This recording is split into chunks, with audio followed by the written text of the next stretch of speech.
এক মাস আপনার জন্য ফরজ করেছে। আপনি যদি অত্যন্ত বেশি মুহাব্বত দেখিয়ে 31 দিন ঈদের দিনও রোজা রাখা শুরু করে দেন, এটা কি রোজা হবে নাকি ফজা হয়ে যাবে? এটা হারাম হয়ে যাবে, সওয়াব নয় গুনাহ হয়ে যাবে। আমি যেই কথা বোঝাতে চাচ্ছি বাবারা, রমজানের রোজা বলেন একটা সীমা আছে, নামাজের একটা সময় ওয়াক্ত সীমা আছে, অন্যান্য ইবাদত হজের একটা সীমা আছে। হজ করতে পারবেন জিলহজ মাসে, অন্য মাসে গেলে এটা হজ হবে না, উমরা হবে। কি হবে? উমরা হবে, হজ হবে না। যাকাতের একটা নির্দিষ্ট কি আছে, সময় সীমা আছে।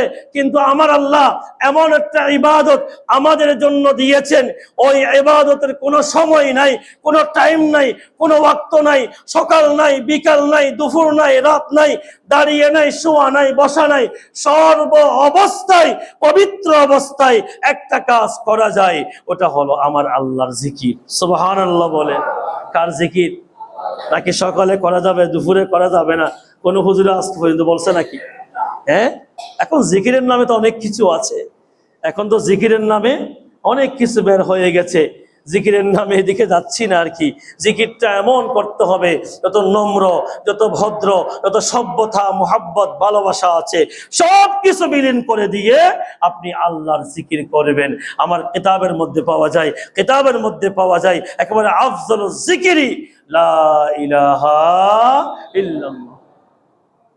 এখন তো জিকিরের মধ্যে গিন নাই সুবহানাল্লাহ, আলহামদুলিল্লাহ, আল্লাহু আকবার।